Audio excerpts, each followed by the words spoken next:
welcome back once again to the Coffee and Heroes podcast. We're going to be hitting you with a special episode today. I cannot stress enough, this is spoiler filled. Stop listening right now if you don't want to know anything about Spider-Man No Way Home. It's going to be spoiler filled, guys. You're going to have to just switch off if you don't want to hear it. Anyway, but if you're still listening to us, this is Alan from Coffee and Heroes, comic book store in Belfast, of course. I'm joined this evening by Keith, who I think we're going to be talking about his favourite comic book character of all time for the next possibly 20 minutes. That is correct. How are you? You're obviously you obviously enjoyed the movie if you're so keen to get on and talk about it. Well, I think this is a movie that there's an anticipation for this that I personally don't think cinemas have seen since Endgame. I think that cinemas have obviously gone through a hard time in the last year or so. You know, everyone thought Bond would bring people back to cinema. Everyone thought Christopher Nolan would bring people back to cinema. Even Dune, Ghostbusters Afterlife. And don't get me wrong, a lot of those movies did well. But I personally don't think there's been a movie like this since. Like, Eternals didn't seem to hit in the same way that maybe MCU movies have in the past. And I think with this one, just the instant recognizability of Spider-Man, of course, the links to the MCU, and of course all the rumors of casting and appearances and this and that. I think this was a pretty big event, and I'll be the first to admit, and I even said this in store, horrifying a young child at one point.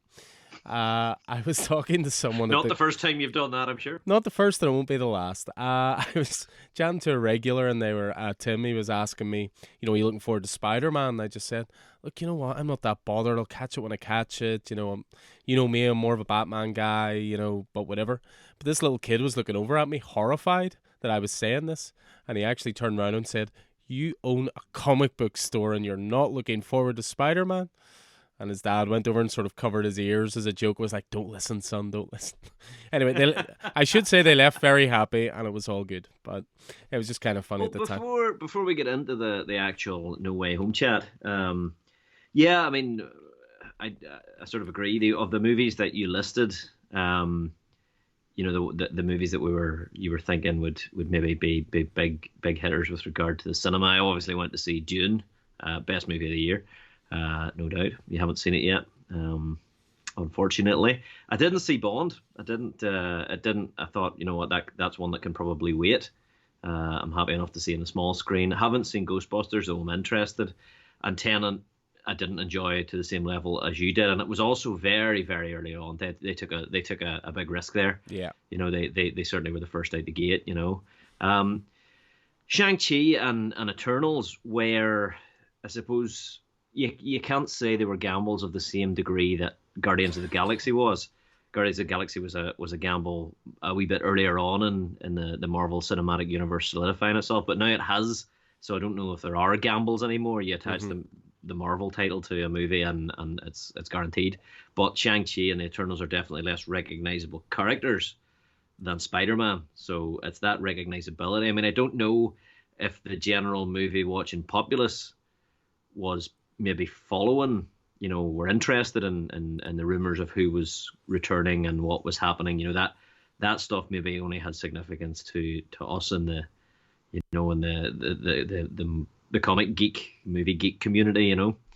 But yeah, I mean, I'd say the drawability of the name of Spider-Man definitely is way above Shang-Chi or the Eternals. Those were both fantastic movies, however, and I know you haven't seen the Eternals yet, but you really should. Yeah, I enjoyed Shang-Chi an awful lot. It was tremendous fun. Eternals, it's on my radar. It's just I don't know what it is. Like, I'm not averse to going to the cinema, but just one thing or another, the last sort of 4, 6, 8 weeks, I just haven't had the chance. And with Spider-Man, I might not even have seen it so quickly, but it was just a good friend in the store, Alan McCord, had a couple of spare tickets, messaged me literally the night before, and as soon as I said yes to it, I started getting really excited. I started thinking well, actually, yeah, why was I not excited about this? But anyway, so I was the same, because you had messaged me saying, I got myself and Vicky are going tonight, got a couple of spare tickets. And then Paddy, another regular in the store, I'd said, well, if I could get a ticket tonight, I would probably go. And he pointed me in the direction of a particular cinema and a particular time, which had, there was 5 seats left. So I booked one of them and went on a wee solo mission, a wee late afternoon, early evening, 5:30 solo mission. And I was the same. I was kind of interested, but, it kind of had it's that sort of Sony Sony sort of curse, Venom, kind of like, though I have to say I'm getting a wee bit more excited about Morbius than I was. But yeah, it has that, that's Sony sort of, the Sony Marvel deal, and that, and it's just there's always the chance that Sony are going to stick their fingers in there and screw it up, So I was kind of a wee bit maybe guarded, I suppose. But yeah, I agree. As soon as I got a ticket, I was like, oh, I can't wait. I think part of it is I think Marvel and Disney are probably more protective of Spider-Man than anyone else because he has a stake in the MCU. I mean, certainly what we got from the after credits scene of this movie, which of course we'll get to, that Venom isn't really a part of the MCU, but we'll get to that anyway. But I think they're more protective and they probably have more input with Spider-Man, and certainly the fact that Doctor Strange is a big part of this movie as well. There's a lot of links to the MCU, so you get the feeling that they maybe dip their fingers into the Spider-Man stuff a little bit more than any other Sony movies. So yeah. But no, we both got to see it opening day. As Keith said, he went around 5:30. I went to the 7 o'clock show. I will say that I didn't check with Alan where the tickets were beforehand, and we were in the very front row, which I haven't done in years. But thankfully with Cityside and their reclining seats, it wasn't as bad as feared. But no, it didn't impact the enjoyment of the movie, and I'll definitely go see it again. But I had this slightly weird situation of people I didn't know on either side of me. So you have reactions and you're like, oh no, well, these people don't know me. And then there's also well, I don't care. Yeah. I mean, reactions is a big part of this movie, and we'll certainly get into that as well. But I am just going to say it just one more time for the record. This is going to be spoiler-filled. I can't emphasize that enough. And going into this movie, thankfully Keith and I are quite normal people. We don't go searching out spoilers. We can more than happily not watch trailers. So I went into this completely fresh. I had nothing spoiled for me in advance, and the surprises were genuine. And surprises in movies these days are hard to come by, but they were all genuine. And, I totally agree. I mean, so as Alan says, with regard to spoilers, it's safety's off. But yeah, this was like cheek to jowl. It was just spoiler. It was surprises. It was surprise appearances. It was things that I was not expecting. And obviously it comes directly off the back of the last Spider-Man. What was it? Home Too Soon? Far From Home. Far From Home. There we go. The word home's always going to be in there somewhere. Yeah, absolutely. Where following the I guess the confusion and the propaganda of Mysterio and the death of Mysterio played admirably by Jake Gyllenhaal. Jake Gyllenhaal and Mysterio had purported to be a warrior from across the multiverse. Of course, he wasn't. He was a Stark employee, a wrong Stark employee, and he was using a lot of illusion tech. And in the end, he made it look... Tony Stark is responsible. Anyway, he made it look like Spider-Man had been responsible for his death, him being perceived as a hero, and then so he made Spider-Man look like A, a villain, and B, he revealed his identity through the medium of the Daily Bugle, which of course revealed that J. Jonah Jameson from the Sony universe was the same J. Jonah Jameson in the Marvel universe, which was a nice twist. So Spider-Man's identity is out there, and the world now thinks he's a bad guy. Yeah, and that's exactly where this movie picks up from. It's that revelation. It's, suddenly crowds around Tom Holland as Spider-Man. And what's interesting about it is this is a movie that it's very timely as well, because obviously if something like that happens, everyone's pulling their phones out. Everybody's trying to, follow this guy everywhere he goes. There's nowhere to hide. It's not just like the news would have the resources to follow him and stuff like that. So, being a kid who's getting ready to leave high school and go to college, I mean, this is like his worst nightmare. And the fact that he's been outed as Spider-Man and outed in a way where, I mean, half the people still think he's a hero, but half will always fall for that propaganda and think that he's a villain. And so suddenly college applications are being rejected. He sees the effect it's having on his friends, obviously on Ned, obviously on MJ as well. But I should point out at this point, before we go any further along in the plot, and again, spoilers, it's the last time I'm saying it, but Charlie freaking Cox turned up as Daredevil. That was brilliant. That was so good. So I mean, Peter needs a lawyer very quickly, and the lawyer that he gets is Matt Murdock, and Matt Murdock, not just Matt Murdock, but Matt Murdock as played by the Netflix series Daredevil actor Charlie Cox, who played obviously Matt Murdock and Daredevil on those series, which was a game changer. I mean, what they've now done, of course, is they've opened the door to those, the other actors from those series, and it doesn't necessarily. I mean, we can talk about canon all we want, but it doesn't necessarily make, it just means that Charlie Cox, the Charlie Cox character is Matt Murdock in all the different universes. Yeah. So those are different universes, but the same as JJ is played by what you call him in all the different universes. But yeah, that was phenomenal, and the scene where the brick came through the window, and he just, without seeing it, he just stuck the hand out and caught it before it hit Peter. Peter was like, "What are you?" "I'm a good lawyer." Even the little brilliant, even the little tease for who it was, because you saw, of course, the cane first. His walking stick, his guide stick that he uses. As a blind lawyer. The whole scene was brilliant. Charlie Cox just slid effortlessly into it.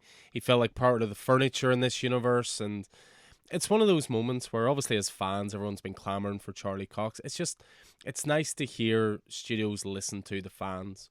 I mean, you thought I couldn't get the Snyder Cut mentioned in here anywhere, but it's that sort of thing, though. You know what I mean? You're giving the fans what they want, and so what you're saying is you're seeing that, like, the light side and the dark side of fan power.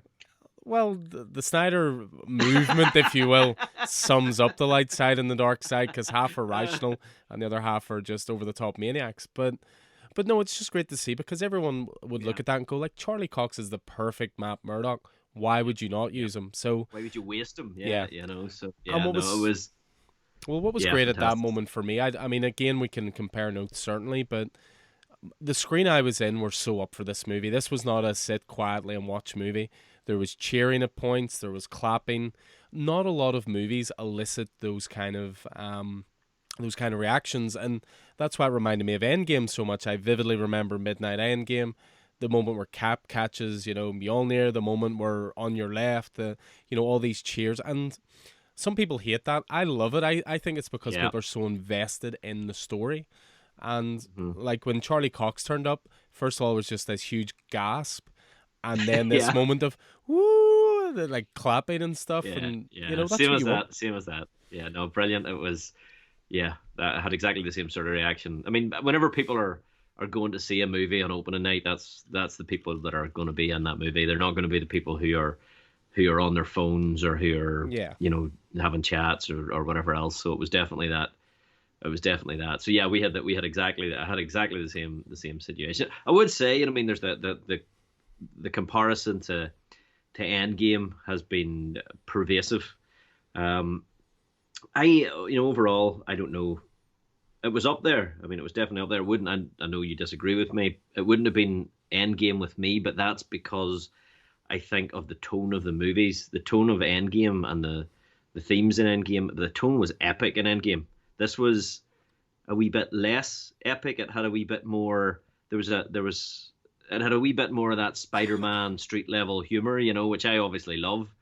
But I think, within, I think that epic nature of Endgame is where it pips this one for me. But yeah, and I have to say, Zendaya, she was fantastic. She's taken a step up.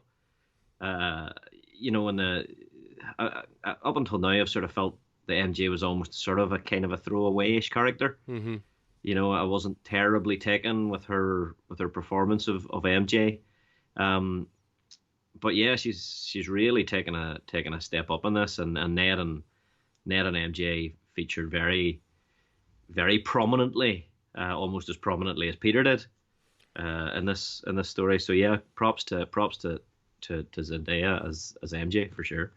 I think that's fair. Definitely talking about the acting. I mean, I think all three of the principal actors in it, this is the best all three of them have been.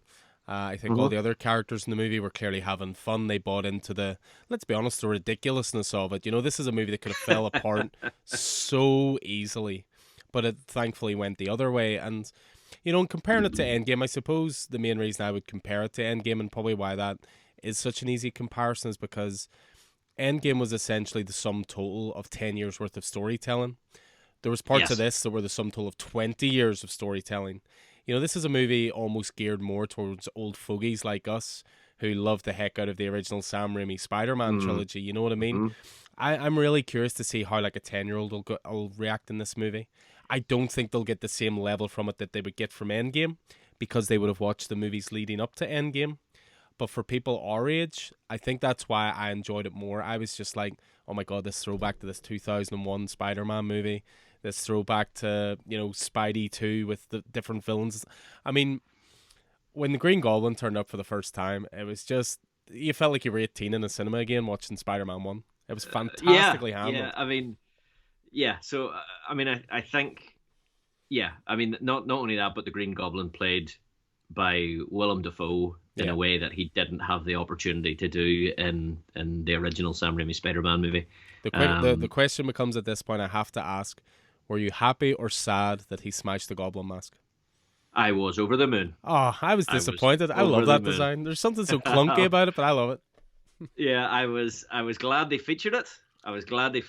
But again, it was almost like Feige and the team sort of went, okay, let's listen to the criticisms of, because at the end of the day, the Goblin in the Sam Raimi movie, the first Spider-Man Raimi movie, could have been anybody. Yeah. You know what I mean? And was anybody. And actually, it turns out that Sam Raimi, or William Dafoe, who is, I think, like 67 or something, he's like mid-60s, he insisted on doing all his own stunts because he felt that the connection between what he was doing as Norman Osborn and what he was doing as the Goblin, now that they had his mask off, there was much more of a connection there, and it would have been disingenuous for him not to do the physical stuff. Yeah. Whenever he was, so, and to me, he played a way better role than he did in Spider-Man.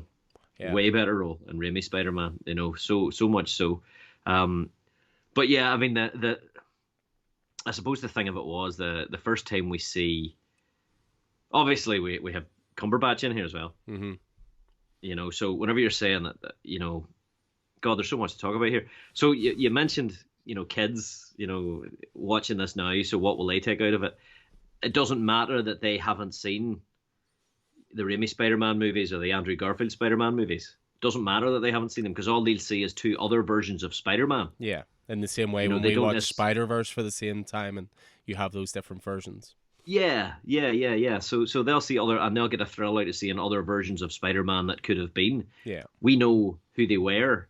And I thought what was really interesting was that they pulled them out of their timeline, not whenever we last saw them. Yeah, but years later. After time has passed and we've seen the impacts of what happened in those movies moving forward. So Andrew Garfield is, never got over the death of Gwen, never got over not saving her. Sorry, we should interject at this point, by the way, and say, by the way, guys, Tobey Maguire's in this movie and Andrew Garfield. Anyway, go. Playing Peter Parker and Peter Parker from their relative movie universes.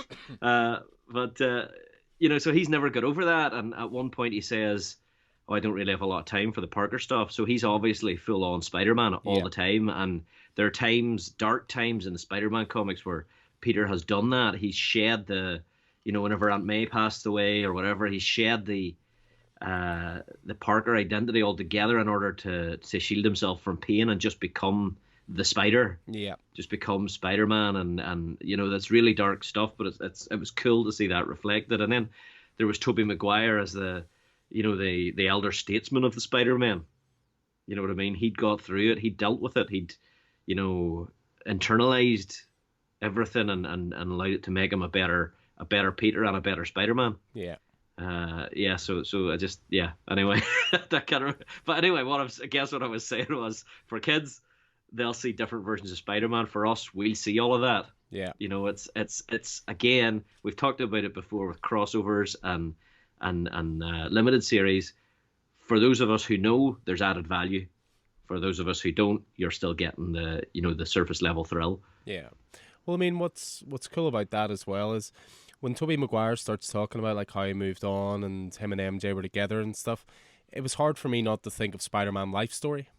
You know, obviously one of our Mm-hmm. favorite series of the last few years because it showed what would happen with Spider-Man who aged. I mean, in movies these days they use a lot of this de-aging technology and stuff. It would have been so easy for them literally to have just plucked them out of, you know, the end of Spider-Man 3, for example, and it would be a younger Tobey Maguire. But the fact they aged them and moved them along made you really interested. But I suppose the other thing as well is I'm obviously saying maybe younger kids might not get as much out of this, but hopefully what something like this movie will do, they'll suddenly go, Mum, Dad, what are those other Spider-Man movies? Can I watch those? And then they sort of do it in reverse, if you will. They go back to those movies having seen this movie as well. So, but Yeah, yeah, there's something to explore. Whereas, we're talking about re-exploring, they'll be discovering it for the first time, yeah, for better or for worse. yeah, exactly that. But So, but yeah, I mean, plot wise, I mean, I understand it has a lot in common with Straczynski's One More Day, is it? Where is it Peter deals with Mephisto yeah, in that though? yeah, Where he yeah. Have basically you not makes read that yet? I haven't. I've got the Straczynski omnibuses, and now I really want to read them even more. Yeah, But yeah, isn't the story goes that he makes a deal with Mephisto to make everybody forget that he's Peter Parker, so that he yeah, can protect people and all that kind of stuff. But in this, of yeah. course, it's through the medium of Doctor Strange. Yes, absolutely. Which was a lovely turn of events to bring things in line with with the Marvel universe. It's not a deal with the devil; it's a deal with a wizard. Yeah, And he's doing it as a favor to Peter because of the fact they saved the universe together. And there's all of that. The back and forth between them. With Peter needing nearly a mentor character, and the relationship that Tony Stark and Doctor Strange had in the movies, where they were just both arrogant pricks. And they bounced off against one another, but they both have a lot of love and a lot of respect for Peter, who is a young man who needs a mentor. yeah. So he's gone from having a science bro mentor to a magic bro mentor. But yeah, so that I love that that whole back and forth between them. Peter, you don't have to call me sir, call me Stephen. That sounds weird, but I'll get used to it. That sort of way. And then later on, whenever it all changes, you will call me sir. Then of course it comes back again towards the end as well. Exactly. But yeah, so that inclusion of Doctor Strange was great. Was very well done. He wasn't the Deus Ex Machina, but he was never going to be he made a thing happen and it screwed up. Peter screwed it up, and as a result, then the multiverse was opened up, and elements of that multiverse being the Sony multiverse, the Sony universe, movies universe, melded with ours. And the first point we saw that was whenever the Doc Ock tentacle came out of the mist, on the bridge, and Alfred Molina looked like he was really having fun as Doc Ock. It was a slightly different Doc Ock than he had been in Spider-Man 2. Did you think? I don't know, he seemed a wee bit less dark, or yeah, I think there's truth to that. I mean, one of my big fears going into this was, for me, Spider-Man 2 is still the best Spider-Man movie. I'd need to watch this one more times before I could rate it above yes, it, because Spider-Man yeah. 2 has stood the test of time. Yes. But my big fear was that they were going to ruin the whole Doc Ock redemption arc, because ultimately in Spidey 2, he sacrifices himself, takes himself down, kills himself so that he can save everybody. And my worry was that they were going to bring him back to say he's going to be a bad guy. But of course, as we see as the movie goes on, he plays along with the Goblin and with Electro, but he's ultimately a hero in the end. He's on the side of Spidey. And I really, really like that. I mean, I did wonder if there was going to be some kind of way they could factor him in to be superior Spider-Man at one I know point. that would have been. There was a moment there that I thought, that's interesting, because, and now obviously, well, hopping back again, one of the questions that Stephen asked, or Stephen and I talked about, because we both seen it, we were texting back and forth, was the spell brought, pulled in the universe, and I think all of these. So obviously Doc Ock was dead, Osborn had been dead in the original movies. I think Electro had as well, Yeah. and maybe Lizard as well. So Stephen was like, well, how come the Spider-Men were older, and I went, I think it's because the villains were all dead in their universes, so they were pulled from a point just before they died. Yeah. Whereas the Spider-Man were still alive, so they knew who. The spell, the idea of the spell was that it pulled in individuals who knew who Peter Parker was. Yeah.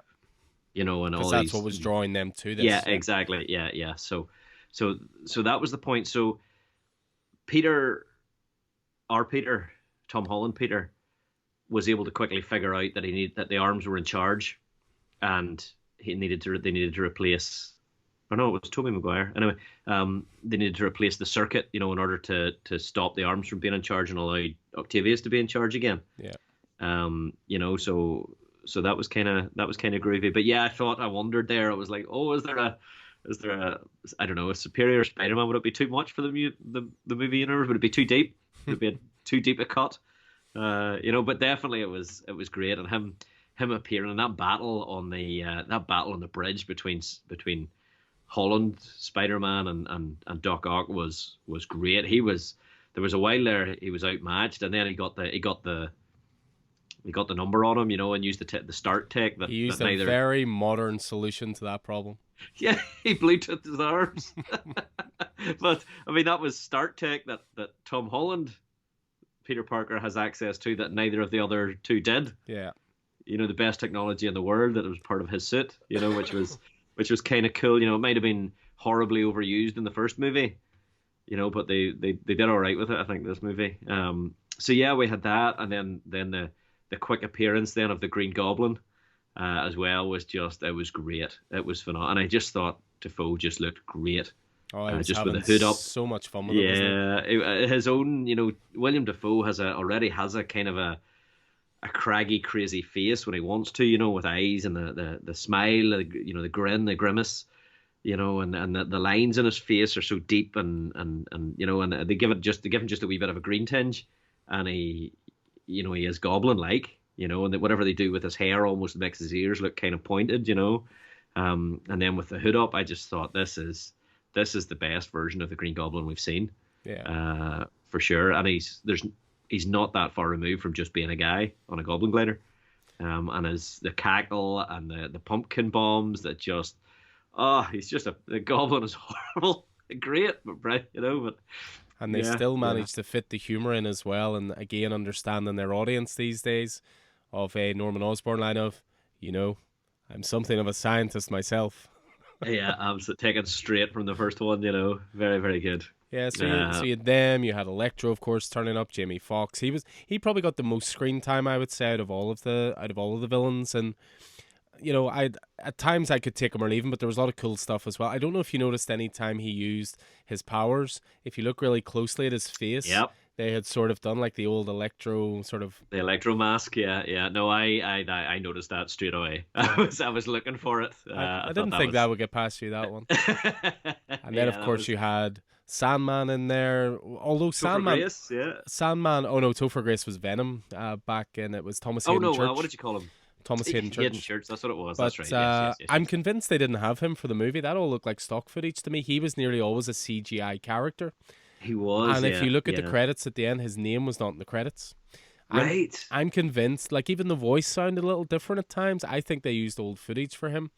But that's neither here or there. But yeah, so there was always good reactions to all these villains coming up and all the rest. But it gets to a point where, Ned and MJ have a little bit of an altercation with Doctor Strange. Ned ends up getting the ring from Doctor Strange, and he's able to actually cast spells. And they're obviously looking for Peter. They don't know where he is. At this point, if I'm getting my timeline right here, at this point, unfortunately, Aunt May has died. Which is a really emotional moment. Really emotional. That was a bold move. That was a bold move that, up until this time, we haven't, within the MCU, we haven't heard a lot of mention of Uncle Ben at all, and we never heard a mention of Spider-Man's motto. Yeah. And I just thought that was a bold move to kill Aunt May, but it was also beautiful that the motto then with great power came from her rather than from Uncle Ben in the MCU. That was class. That was brilliant. Well, that's it. I mean, you've already had it in certainly the other Sony movies. It was always Uncle Ben that said that. So it made sense within this universe as well. And, that whole moment, like, it was really emotional for me watching it because, I've had some sort of personal issues recently, I haven't really Yep. talked an awful lot about it, but my mum was in an accident recently, and in this moment when this was happening, that's all I could think of, and it really, really Yeah. got me. It was so emotional. Hmm. But then we moved on from that, as I say, and Ned has Doctor Strange's ring, and they're obviously concerned about Peter. They can't find him. He's grieving, and he does this, find Spider-Man, and opens up a portal, and you see Spider-Man in an alleyway, and you're like, what's Peter doing in an alleyway? And then he just turns and looks at the Yeah. camera, and you're like, all right, here we go. And he Yeah. starts Well, running. I wasn't expecting that. No, neither I was I. wasn't I expecting it. didn't I know. mean, I was expecting Spider-Man to swing in and save the day or something. You know what I mean? That's how they were going to do the hero shot of Andrew Garfield yeah. swinging in, or or whatever. But I mean, I wasn't. I mean, again, I wasn't sure if the Tobey Maguire, Andrew Garfield stuff was actually a thing, Yeah, or if it was just the thing was the movie was that strong at this point. You weren't thinking about that. You just thought they'd found Peter, and it was only when he but came the other closer thing you were was, like, well, the other thing was whenever he opened up as you say, Ned has the sling ring, and so he can open portals, and he opens the portal, and whenever he opened the portal with an individual standing in an alleyway, I don't know if it was actually a thing or if it was just in my head, but I was seeing the scene from Spider-Man No More, Spider-Man the cover of yeah, it was the same. cover of Peter putting the the Spider-Man costume in the bin, and I thought, all right, so he's done. You know what I mean? And then absolutely it was 100%. Whenever he ran into the room, and then it was a slightly taller Spider-Man, and even then I didn't peg it until he pulled off the mask, and that was another moment in the cinema where Yeah, our screen absolutely erupted at that point. There was clapping, there was cheering. I don't know if it's almost a case of obviously all these guys were hoping for something like this, if it's like that vindication moment of, I knew he was going to turn up in this sort of thing. And then they played off a really cool scene here with him not believing he was Peter Parker. He had to hang off the roof. He had to crawl. Ned's grandmother got him to clean cobwebs in the corner. Like, the humor in this I thought was really well judged as well. I always worry sometimes that these movies can get a little too jokey, but I actually thought it really worked in this. But then, of course, the next time Ned uses the sling ring, he's like, right, we're doing this wrong. Look, find Peter Parker. And this time, it's Tobey Maguire. And then again, huge eruption in the cinema. Obviously, this is an older Peter, a more measured Peter. He appears in just his sort of, casual clothes and that kind of thing. But from here on in, any scene in that movie that had the three of them together was phenomenal. Whether it was just talking about their shared experiences, whether it was jokey scenes like, oh, I'm part of the Avengers. Oh, that's great. What's the Avengers? The Avengers. Because they don't have it in their world. Whether it's the insecurities. You in a band? Yeah. Whether it's the insecurities of Andrew Garfield's Spider-Man, who's like, I suck, I'm lame, I'm this. Whether that was a meta thing that his movies weren't well received, and, Tobey Maguire's Spider-Man's like, no, you're amazing, and all this kind of stuff. Yeah, and then there was those I once fought an alien made of black goo. Yeah, all of that sort of stuff. It was comparing war stories. Those scenes felt an awful lot like Into the Spider-Verse. Those interactions. I mean, I half expected. I don't know, but I half expected. Tobey Maguire, because he was out of costume for so long. I was half expecting him to have the symbiote. Yeah. Half expecting him to be Black Suit Spider-Man. That would have been an interesting twist for sure. To see the symbiote still part of him. But it was great, and even the different stylings of the costumes was class to see, and all of that. And then the wee because obviously Tobey Maguire's Spider-Man came about at the same time as Ultimate Spider-Man, and the thing about Ultimate Spider-Man was that his webs were organic, were part of his, and then the discussions they have about those were hilarious. How do you generate yours? I have to refill mine all the time. It was so very, very good.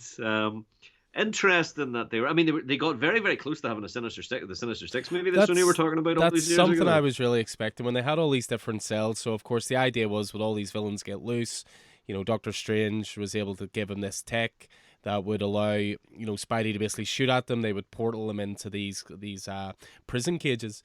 And at one point you had 5 of them, and you're like, who are they going to introduce as the sixth one here? And then obviously that didn't quite happen. But yeah, I thought that I was a I little bit of a had tease. I had a wee bit of a secret hope that Michael Keaton was going to appear as the Vulture Yeah, again. that's what I was thinking. That would have been They because mention her father once, but that's it. yeah, I thought I was just hoping. I went, God, they'll have more or less the original Sinister Six together Hmm. with those characters. You know, if they have the Vulture and Michael Keaton is phenomenal. Yeah. So that would have been great. That would have been just the one more thing. Would have been fantastic. But that whole set piece at the Statue of Liberty, they were clearly altering as a Memorial to Captain a America. nod to Captain America by adding the shield Hmm. instead of the torch. That obviously is not the case now. But that whole set piece. I mean, the last really fantastic street level set piece that we saw in a Marvel movie, I think, was the battle on the side of the building on Shang-Chi. Hmm. That multiple level, the scaffolding. I Yeah, just thought that was phenomenal. Looked great, played great, flowed well. But this also did, there was a bunch of doohickeys, the cures for all the different villains, because the goal was that our Spider-Man didn't want to end up killing the villains. He wanted to cure them. yeah. So he cured And then Doc send Ock, them and he back. wanted to find out. Yeah, absolutely. And so he had cured, and obviously he ended up. Rhys Evans appeared very, Yeah, I think that very. was stock footage as well. I'm pretty sure. I don't Was think. it? Yeah. Yeah, his Yeah. name wasn't in the credits either. I mean, Okay. we should say the most important setup for this big battle, other than of course the main objective and the main goal of curing them. The best, the most important setup, certainly for me, what was the most emotional moment of the whole movie, was that they were, they saw Peter in this world with his MJ. They had a conversation with Tobey Maguire's one, and he doesn't release a lot of specifics, but he sort of talks about how he worked it out. They made it work, so you assume him and MJ are together in that universe. And then, of course, we're always reminded of, the death of Gwen Stacy in Amazing Spider-Man 2 and how Andrew Garfield's Spider-Man couldn't save her. And then He was like she was my MJ. yeah, that's it, exactly. So then you have this big set piece, and then Ned can't close the portal, so you've got I think is it the lizard that's chasing them through? The lizard, yeah, It's yeah, chasing them through the portals, and then MJ and Ned end up on the scaffold or the Statue of Liberty, and then MJ falls, and of course even the framing of it is so similar. It's the classic moment. And Yeah. of course, Tom Holland Spider-Man sees her, jumps for her, you think he's going to get her, someone smacks him out of the way, and then Andrew Garfield gets his moment of redemption and is able to save her. I swear to God, a woman in the row behind me was having a panic attack with happiness that he had got that redemption. I'm not too manly to admit. I had tears streaming down my face. I was I also, happy. Also had that, and yeah, it was. I think they had set up his darkness and the reason for his darkness so well that I don't know that you would. I mean, those movies weren't awesome. No, not at all. He but, was. yeah, not Yeah, at all. he But was they, good. they, He they was good in pulled the the best role, parts but from it. yeah, they did. They absolutely took the best thing from it. Really, was him, and the way they'd explained, his darkness and his need for redemption. Yeah. I thought that was brilliantly set up, and yeah, absolutely, I was in tears. I was sitting in tears, and there was a lot of whoops in the cinema as well. Yeah, no, that was great stuff. That was the moment, and his reaction to it. Yeah. She was like, "Are you okay?" He's just caught her, Mm-hmm. and she's like, "Are you okay?" And he's like, "Yeah." Yeah, it was very, very good indeed. Very good indeed. Yeah, so as you'd expect, they're able to, cure as many of them as possible, but essentially we get to a point where the Green Goblin throws in one of the pumpkin bombs into the device that it was going to be pushed to send them all back, and that gets exploded. So then Doctor Strange can't contain the spell anymore. Suddenly the sky Multiverse is breaking through. Yeah, the sky is breaking through, and I would love to see a couple of screen grabs of this and to try and pick out who those characters were. I don't know if you recognized anybody at all. Or... No, I was waiting for another flash. I was waiting for an O moment that didn't come. So no, I'm not sure, but those were apparently individuals from other multiverses who also knew who Peter Parker was, and so we're left in a situation where Doctor Strange, Peter suggests the plan, and the plan is that Doctor Strange needs to make everyone forget who Peter Parker is, and that means everyone. Yeah. That means MJ and Ned. It means Strange himself, all the Means other all the heroes, Avengers, yeah. all the Avengers. Ned. What do you call him? Happy Hogan. Yeah, and obviously Aunt May's already gone, so that I guess that decision was a wee bit easier for Peter because he now doesn't have anyone in the world apart from, anyone who is his family. Yeah. Per se, So nonetheless, it is the classic heroic sacrifice. This has to happen or else the world ends. So that is done. That is done. And so we're now at a whole different status quo of where the Spider-Man movies are at. Yeah, and then it ends in a really emotional way as well because Peter's got just enough time to say his goodbyes, which of course makes it more heartbreaking. He's able to swing down and sorry, we should talk about another point actually before I get to this. The other really loud there's so much to this movie. The other really loud gasp on our cinema was when Tobey Maguire Spider-Man gets stabbed. Whenever Green Goblin and everyone was like, stabbed him. No. Thankfully, he doesn't die. Doesn't die. And that was probably the biggest surprise for me. Mm-hmm. I had sort of presumed that in some way these Spider-Men were now throwaway. Yeah. That this was going to be okay, we'll do this now, and that'll be everybody satisfied, and one or both of them will perish. Yeah. So, and I thought, okay, well, Toby's been stabbed here. He's going to die, and this will be our loss for the movie. Now obviously Aunt May was that, but he didn't. Yeah, and that was a surprise because now we're in a situation where I would not be unhappy to see Andrew Garfield or Tobey Maguire back in the MCU again. Yeah, playing Spider-Man. That now feels like a possibility to me, and not something I would be unhappy to see. Yeah. Which is interesting. Yeah, I mean, that's the one thing I wish we could have seen was, when they were returned to their, reality, to universes. Yeah, I would have loved to have seen a little Kirsten Dunst cameo, little, holding the hand of a little kid, coming to see Peter, because that makes me think like renew your vows and stuff like that. Yeah, hey Parker. But yeah, that was the loudest gasp of the whole movie. Like all the other sort of noises were all cheers. That was the biggest like shit sort of moment. But yeah, anyway, as I say, so Peter Parker, Spider-Man 1, if you will, since they specified at one point. I was waiting on a Andrew Garfield, why am I Spider-Man 3 sort of joke, but anyway, that never arose. But so Spider-Man 1, he says his goodbyes to MJ. She tells him she loves him. He's about to say it back to her, and she's like, look, tell me when you find me. So it's all really emotional, and then you get this scene after everything. Everyone's forgot who Peter is. Peter's practicing his lines. He's going to find MJ. Obviously, she's no idea who he is. Thankfully, they didn't do what I thought they were going to do. What was that? I thought they were going to have Ned and MJ in a relationship. I was waiting on it. Yeah, because Ned walks in all smiles, and she's like, oh, there's my favorite guy. Thankfully, they kept it platonic. They're just friends, but it was heartbreaking enough for Peter at that point. But we then get essentially a big reset for this Spider-Man. No one knows who he is. His secret identity is safe. He's no personal connections to people who know who he is. He's in the sort of well-known Parker tiny little apartment in New York City. And also, the suit that ended the movie. The suit was gorgeous. Oh, it was epic. Yeah. It was so good. So good. Yeah, I really enjoyed that. I really enjoyed that. That was just a beautiful, almost classic suit. Yeah, beautiful one to finish on. Yeah, absolutely. Very, very good. Very good. Yeah, thoroughly enjoyable. And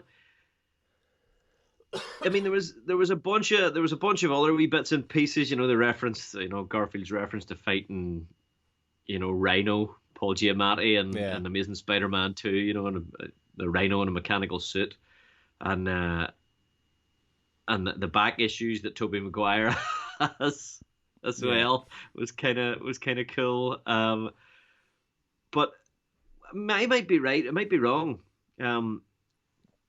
You see the apartment that Peter walked into at the end? Yeah.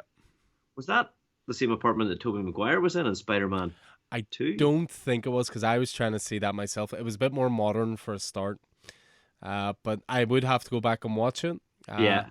but I did wonder if that would be a final wee nod that it would be the same. But I just remember, for example, Peter Parker's apartment in Spidey 2, like the door wouldn't close, Yeah, yeah. things like that. But it would have certainly been a great little nod. But no, as I say, it's just they've cleared the decks in a really interesting way, and it was such a complex and could have been a really complicated movie that they did it, but they essentially just cleared the decks for it, and they could now make him a friendly neighborhood Spider-Man. You know, he's not a part of the Avengers.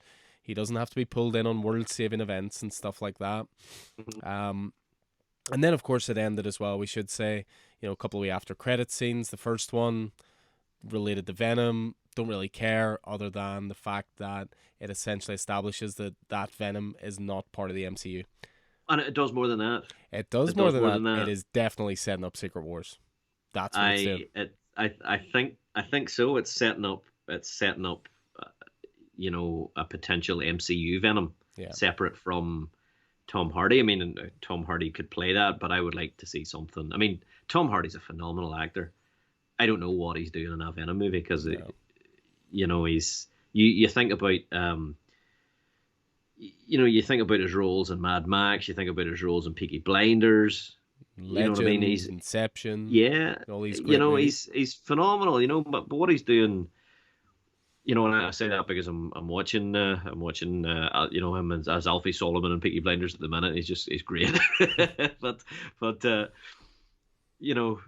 so they could potentially set up another Venom. But yeah, as you say, potentially Secret Wars right there. So that was enjoyable. The Russos have talked about it. The Russos, of course, being the directors behind Infinity War, Endgame, kicked off with Winter Soldier, that kind of stuff, and they've talked about always saying that was their one that they like to adapt. So of course the post-credit scene, it has a very drunk Eddie Brock in a bar in Mexico, having been pulled over to the MCU because he knows that Peter Parker is Spider-Man, and then he starts to disappear in the same way that everyone else disappeared who knew who Peter Parker was. But the important thing being a tiny little fragment of a symbiote left behind and is now running free in the MCU. And then the other after credit scene as well, we got a great tease into Doctor Strange and the Multiverse of Madness. So I liked it. We got a trailer. Yeah, I was shocked by how much footage there was there. It was great to see. Of course, Sam Raimi's coming to direct this one, so again, it comes full circle, after all of the Spidey stuff. But yeah, this looked fantastic as well. I mean, I haven't watched What If, so I'll let you explain to me why the crowd cheered when they saw evil Doctor Strange. Because there is an episode. That's it. Everyone cheered like this was the most momentous thing in the world. Yeah, it was. That's exactly why. There's a full episode about what if Doctor Strange had lost his heart instead of his hands. And in that, the premise of the episode is that in the car crash, Stephen Strange is in it with the nurse who he was in love with. Mm-hmm. The girl who ends up helping him in the movie whenever he appears in his astral form, and she dies, and he then becomes obsessed with finding a way to get her back, and in doing so turns himself into something else. So yeah, you really need to watch What If, but they're pulling this stuff in now. Yeah, I mean they're pulling in, it's all connected in a way that they used that hashtag whenever they released Agents of S.H.I.E.L.D. And Agents of S.H.I.E.L.D. had no idea how connected it now is. They're connecting these movies to the What If animated series, and obviously the huge connection there to WandaVision. That was a lovely one whenever Doctor Strange lands and Wanda is hanging out her clothes or picking fruit. I can't remember what she's doing, but she goes, I made some choices, and this and that and the other, they weren't all right. And he goes, I'm not here to talk to you about Westview, which was total WandaVision stuff, And then of course the multiverse pulling in Loki, so everything was pulled in here, So yeah, very enjoyable. It's almost like they have a plan. It's all connected. But it just, it really is. Well, yeah, great stuff. As I say, just to round off here, because somehow we've got 50 minutes out of this. I thought this would be like a 20-minute discussion. Just to round it off, it's probably the most fun I've had in the cinema this year. There may have been better movies this year I've seen. There may have been more impactful movies, whatever. But as seeing a movie with a crowd that got the references, that got the big moments, that reacted in those ways, in terms of the performances of the movie, the set pieces, what it did, it was probably the most fun I've had this year in the cinema. And you know, I'm genuinely pumped to see it again. It's actually reinvigorated my love of the Spider-Man movies. You know, you know, being able to pull, you know, 7 movies that came before it from 3 different reigns at Sony, with 3 different Spider-Men, with 3 different directors, to pull all that together and put it into a coherent piece is a miracle. And I thought it was awesome. I was so blown away by it. There was a point in it, and I was like, "Oh, don't do a Spider-Man 3! Don't do a Spider-Man 3!" It was always the worry. It was always the worry going in, but never materialized. Yeah, no, because Spider-Man 3 didn't have the story to hang all those characters on. Yeah, you know, this did. You know, they all had a role. You know, big or small though that was, and everyone had a significant story moment where you know, they served the story rather than the story serving them. Yeah. Which that was the problem, I think, with Spider-Man 3, is that, you know, the story had to move to serve the characters they wanted to include.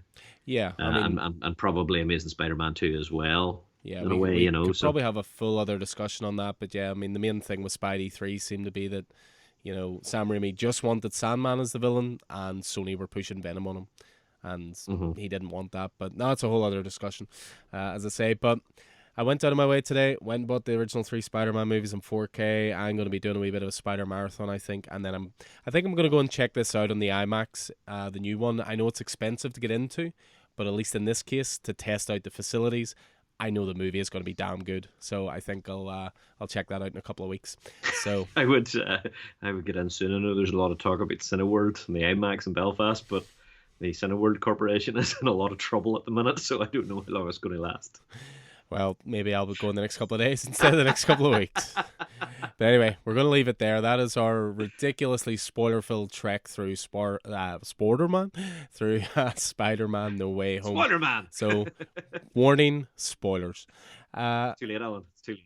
I would say I'm going to be sticking this out for the Saturday. The movie's been out a couple of days, but I would just throw out a wee bit of a plea anytime you're in the store. Just be mindful of who's around you, because, again, part of my enjoyment of this movie was the fact that I knew nothing going in, and I think that's the best way to experience it. So let's give everybody else that same opportunity to do so. So yeah, cheers. Well, if you're listening to this in the far future, don't worry.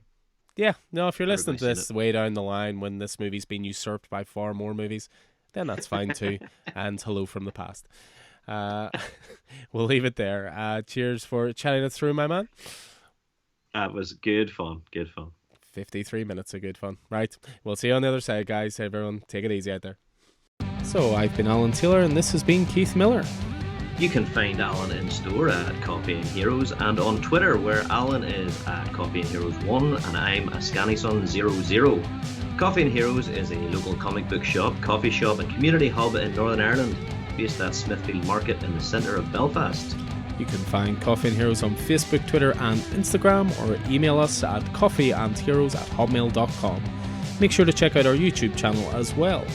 The Coffee and Heroes podcast is available on Spotify, SoundCloud, Apple Podcasts and through all good podcast platforms. Please like and subscribe and leave a review so more people can find us. And until next time, happy reading and hope to see you in store.